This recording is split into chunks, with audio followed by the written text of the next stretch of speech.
Hola, nuestro grupo es el número 7 y vamos a empezar a explicar la síntesis de los lipopolisacáridos en Escherichia coli. Antes de comenzar a hablar de ellos, vamos a hacer una introducción sobre algunas de las diferencias entre la pared de las bacterias gram negativas y gram positivas. Las bacterias gram positivas están compuestas por una membrana plasmática y por una pared celular.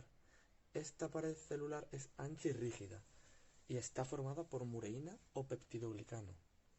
Por otro lado, las bacterias gram negativas, aunque también están formadas por una membrana plasmática y una pared celular, a diferencia de las gram positivas, la pared celular está compuesta a su vez por dos estructuras, una fina capa de peptidoglicanos y una membrana externa. En esta membrana externa es donde aparecen, además de los fosfolípidos típicos, los lipopolisacáridos.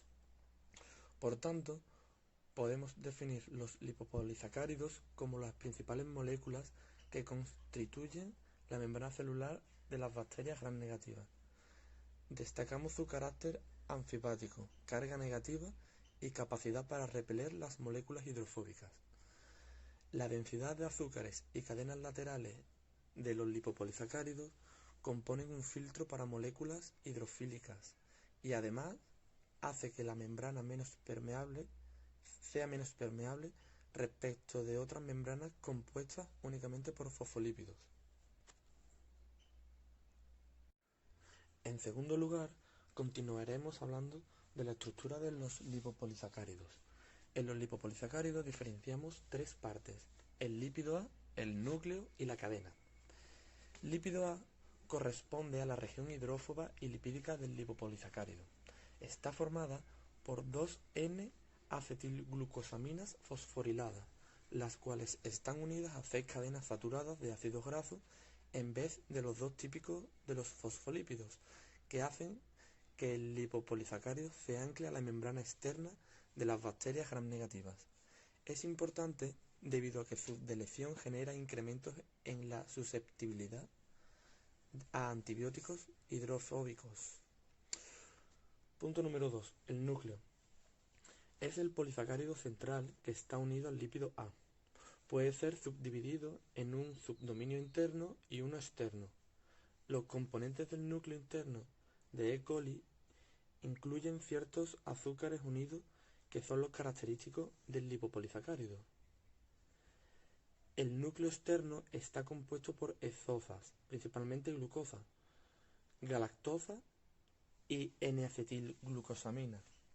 La diversidad estructural de la región externa está prácticamente limitada a lipopolisacáridos de enterobacterias. En E. coli se encuentran 5 tipos diferentes de núcleo. La región nuclear interna presenta una variabilidad mucho menor, al menos en enterobacterias. La mayoría de estas bacterias contienen 2 residuos de K2 y 2 unidades de heptosa, y la presencia de sustituyentes tales como la pirofosforiletanoamida, que le confiere heterogeneidad al núcleo interno. Y en tercer lugar encontramos la cadena O. Consiste en una secuencia repetida de uniones de trisacárido o pentanosacárido lineal, o bien puede ser polímeros de oligosacáridos ramificados de 4 o 6 azúcares. La longitud de las cadenas depende de la especie bacteriana, en un ámbito que varía desde 0 hasta 40 unidades repetitivas. Los monosacáridos que componen las estructuras repetitivas son azúcares 74 neutros y acídicos, aminoazúcares y raras veces azúcares inusuales. El antígeno O le proporciona carácter hidrofílico a la superficie bacteriana, esto que evita la penetración de compuestos lesivos hidrofóbicos. También actúa como receptor de bacteriófagos y el causante de la respuesta inmunológica que provocan estas bacterias. Para poder terminar la explicación de la estructura de los lipopolisacáridos, cabe destacar la presencia de los iones quelantes sodio, potasio, calcio y magnesio en el mantenimiento de la membrana, de tal forma que si los eliminamos podríamos disociar la membrana externa. La adición de magnesio devolvería la estabilidad. Esto es debido a que los grupos negativos de la parte proximal del sacárido del lipopolisacárido que producen repulsiones electrostáticas entre las moléculas del mismo al solaparse. En tercer y último lugar, nos disponemos a explicar la síntesis de los lipopolisacáridos. Cabe realzar que actualmente, para gran parte de los estudios realizados sobre la síntesis y las relaciones entre la función y estructura de biomoléculas, se realizan cultivos, pruebas y estudios de bacterias típicas como por ejemplo la Escherichia coli. En este caso nos vamos a centrar en los estudios de ellas para determinar la biosíntesis de los lipopolisacáridos. Empezaremos explicando cómo se sintetizan cada una de las partes de los lipopolisacáridos. En primer lugar encontramos el lípido A. Se introduce la acilación de una molécula de N-acetilglucosamina activada con un difosfato de uridina, con una molécula de B-hidroximirístico. La acilación da como resultado una molécula precursora, el lípido X, que reacciona con un derivado activado del lípido X, produciendo un precursor disacárido con 4 grupos acilo, el lípido 4A.